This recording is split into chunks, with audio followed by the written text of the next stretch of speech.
Oh boy, our man has done it again.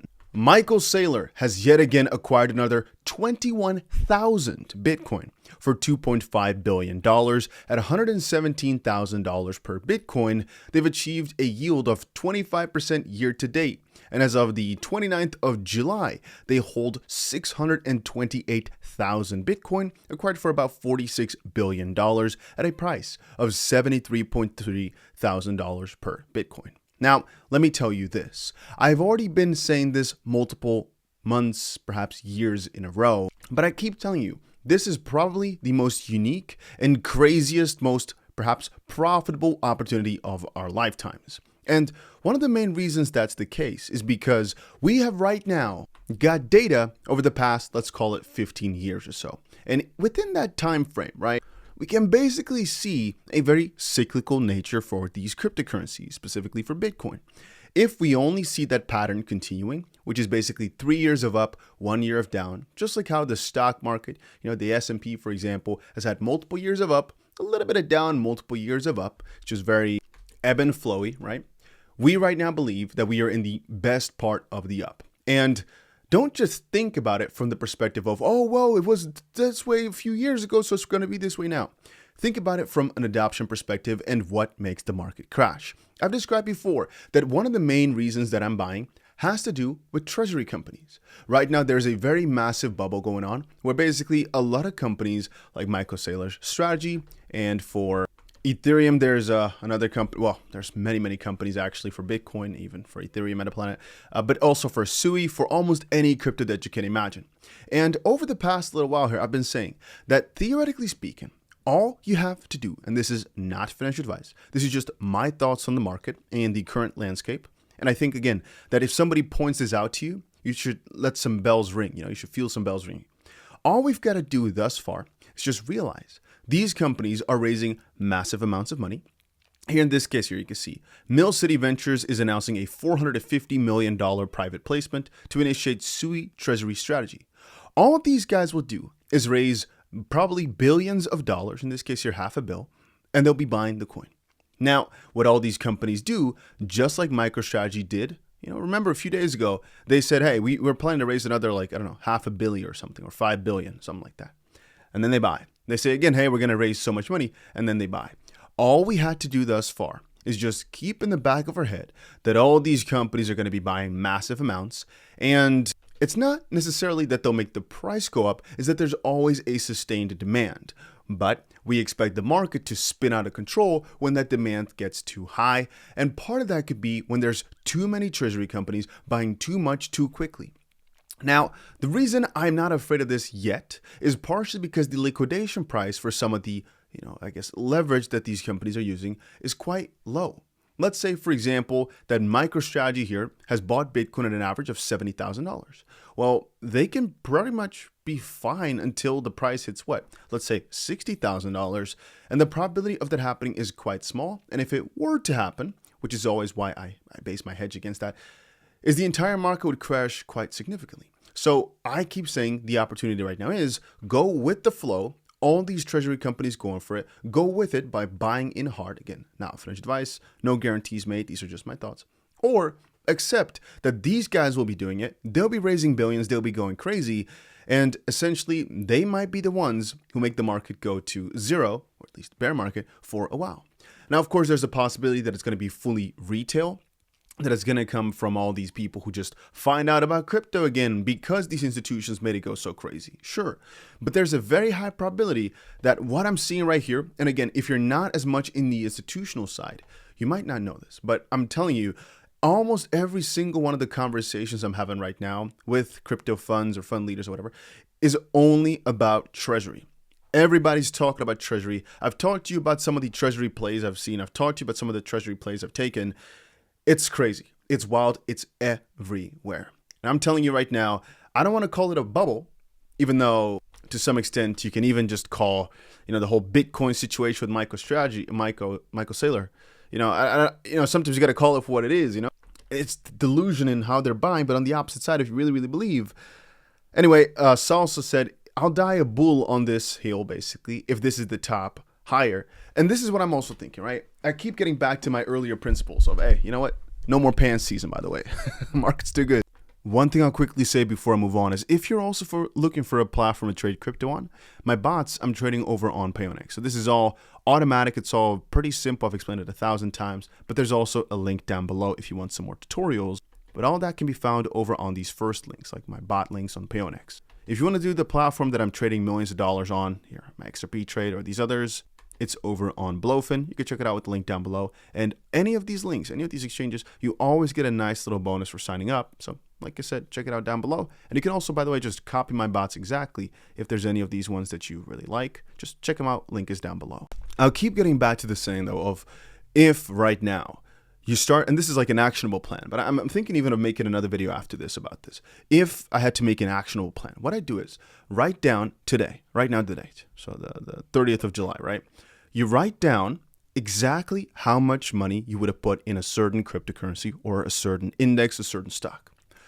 Now, you could do this or you could not, right? But I just want you to really track it down on paper. I had the same when I basically started doing some of the heavier leverage. I basically forced myself to also write down every single play I was taking, partially because that way the money feels more real and it's not just something, theorized. It's not just money on a computer screen. It really feels like it's in your pocket. But what I tell people to do, especially if they're not really good at it just quite yet, if you're not into trading at all, that's completely fine. If you're not really into purchasing over time, completely fine. What I want you to do is right now write down the date, write down the amount you would have bought with the amount of money you'd put in, and look back at this in the next few weeks, right? And the same thing goes for basically any moment you're thinking, oh, I would probably sell right now, or I'd probably buy right now. Just keep it up. Because you'll see that because the crypto market has perpetually been up, if you had continued your purchases over time, especially if you write down the current price of BTC, the current price of XRP, the current price of ETH, you may be wrong over the short term, but over the long term, I personally still think you won't. And again, from the current angle, I still keep on saying there's two battles that I'm fighting. One is just the battle of getting as many coins as possible without getting wrecked, right? And that just basically means I want to get to the edge of leverage possible to where one wick downwards doesn't wreck my entire portfolio. That's exactly the level I want to be at. And currently for Bitcoin, I would say that the real crazy levels probably started getting hit pretty quickly if we were to break below $100,000. And a lot of people that I know, they're not prepared for anything below 100K. But theoretically speaking, that's about a 15% move down or so, which I think is a pretty big fall though. Like if it were to happen within a day, that would be pretty freaking crazy. Anyways, more to get back to the point. Battle number one is trying to get as much as possible while keeping myself sane. While keeping myself in the mindset of just buying more, not being too worried about getting the best average price, not being too worried about further crashes, because again, I gotta keep telling myself this is bull market territory.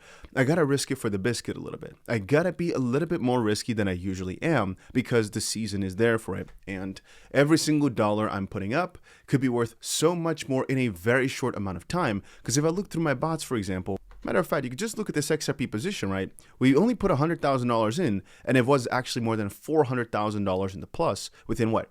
A freaking 2 weeks or something like that. It was $200,000 in the plus within 2 days. It's gonna make you think, right?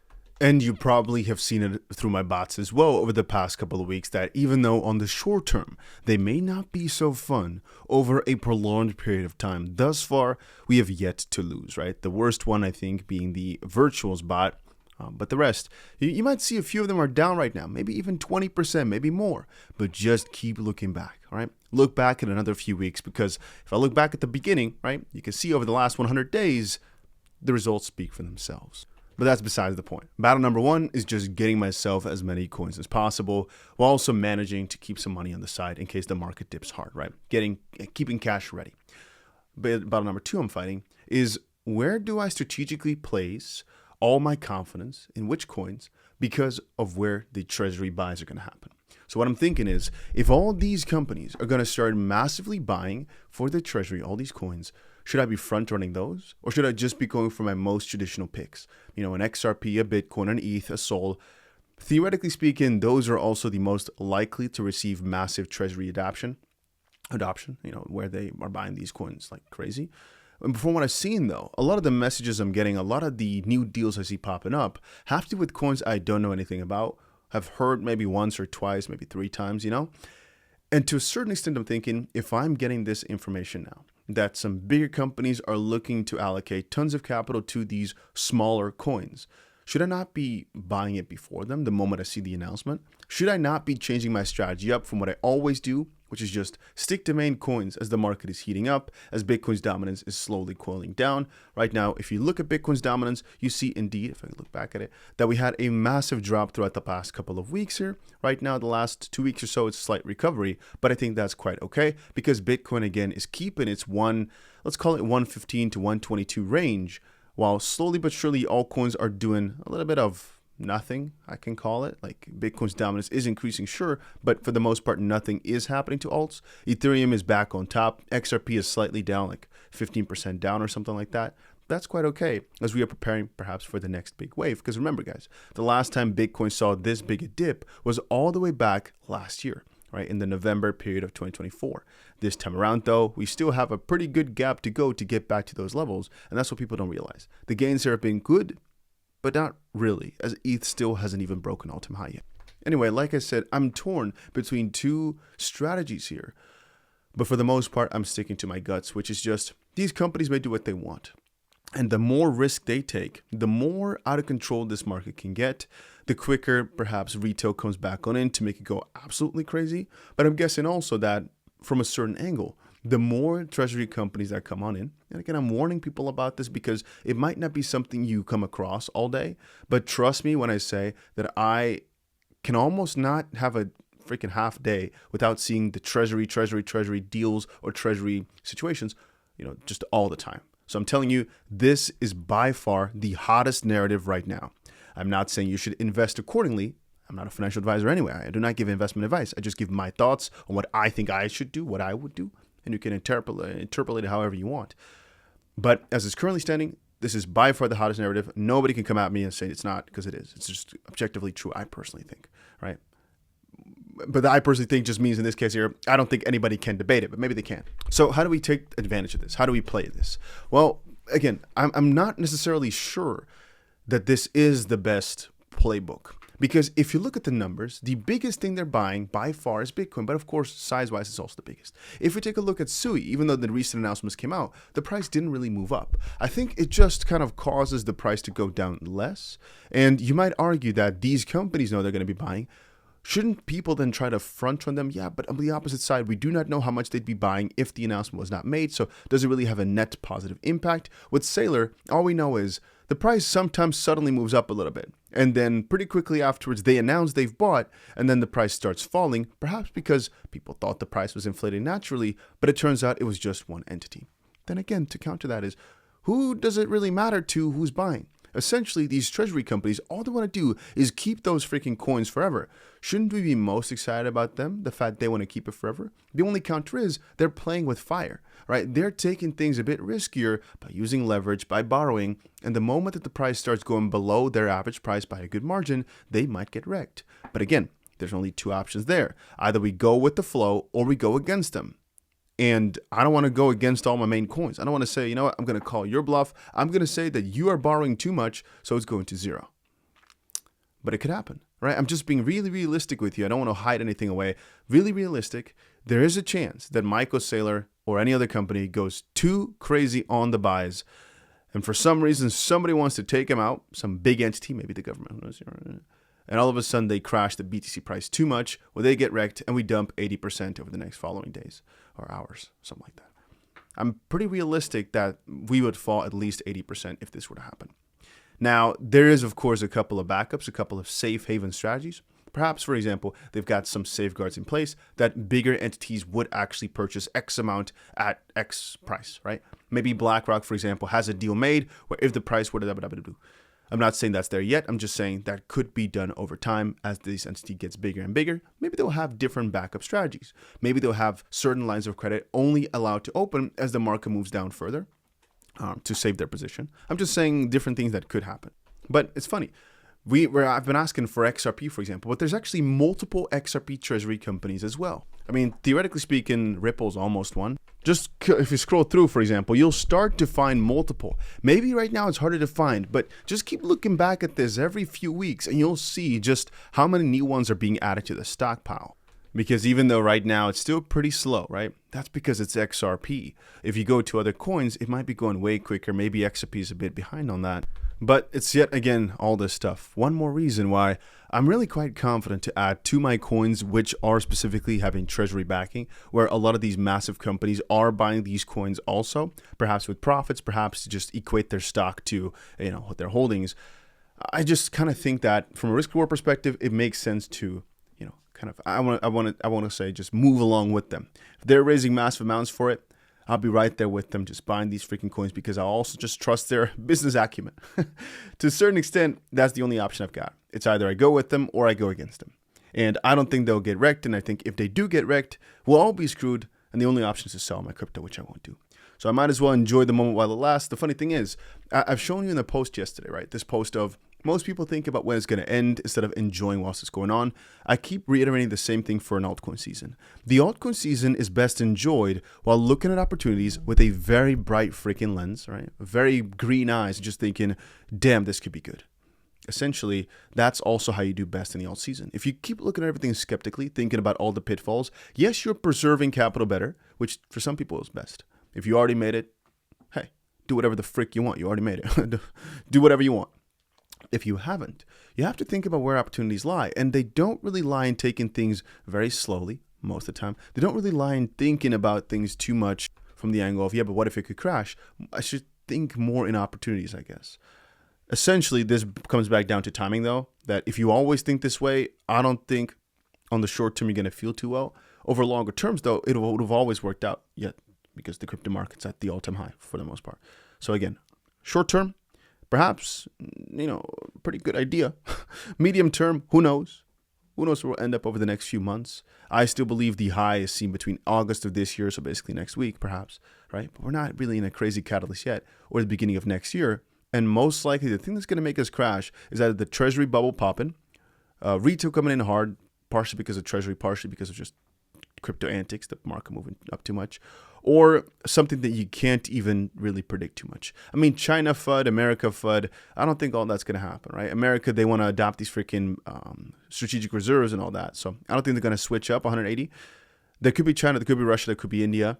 But even if they start doing that again, like back in the days, I don't think the effect would be so great because now they've got the US's blessing. So I don't necessarily think that could be it. But there could be something, of course, we haven't really thought of. Maybe a new research comes out that's really, really negative. Maybe this, that. But all these, really, for the most part, most of my reasons why the market would go down hard are not based on slight fear when the market's oversaturated like now. It's about heavy fear when the market's clearly heavily oversaturated and the opportunities were everywhere all the time. Right now, if I ask my friend on the street, hey, how's crypto been doing? He's like, oh yeah, crypto, huh? Yeah, isn't that doing pretty well right now? I don't know. I haven't really looked at it. No, I told you before, most of these seasons when the market was really crazy, it's pretty crazy. You just expect it to last longer. Now, there's a question of, is the market really crazy? Because most coins haven't hit an all-time high. Oh, anyway, I'll quickly once more say, because the camera is overheating right now. Yeah, I didn't actually say it earlier, but I'll just say it right now. If you wanted to look for a platform to trade on, like Pionex is the one I'm trading on the bots on, and Blowfin is the one I'm just having my normal positions open. Just want to say, if it's also something for you, which again, you make up for yourself, you can find links for those down below. And again, since the camera is overheating, I'll just quickly finish my last word. I'll make another video on this in just a second, but start by writing down exactly at which price you would have bought, at which price you would have sold, not necessarily to think of a trade, but more so in the sense of if you had bought right here and you just were patient enough, would it have done good? Because one thing you realize by writing it down, especially if you keep looking back after weeks or certain amounts of time, if you kept buying your way down, right? Not just buying once. If you take a look at another chart here, if you looked at it throughout time, if you had started this strategy right here, I know Bitcoin was only $30,000, sure. On the short term, you may have hated your life because the price went down all the way towards 25. But then later on, you would have loved yourself again because the price went up.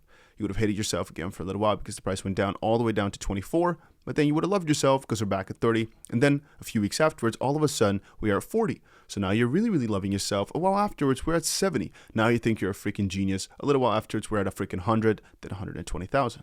I still think this funny situation, even though the down period could happen, of course, at any moment. This funny situation of if you're just patient enough, things will really, really work out for you. I don't think that's necessarily going to end anytime soon. And if you do think that's so, just short the freaking crap out of the market, because you become extremely, yeah, you make a ton off of that if you are correct in saying, no, this is where crypto goes to zero, but I still fail to believe it.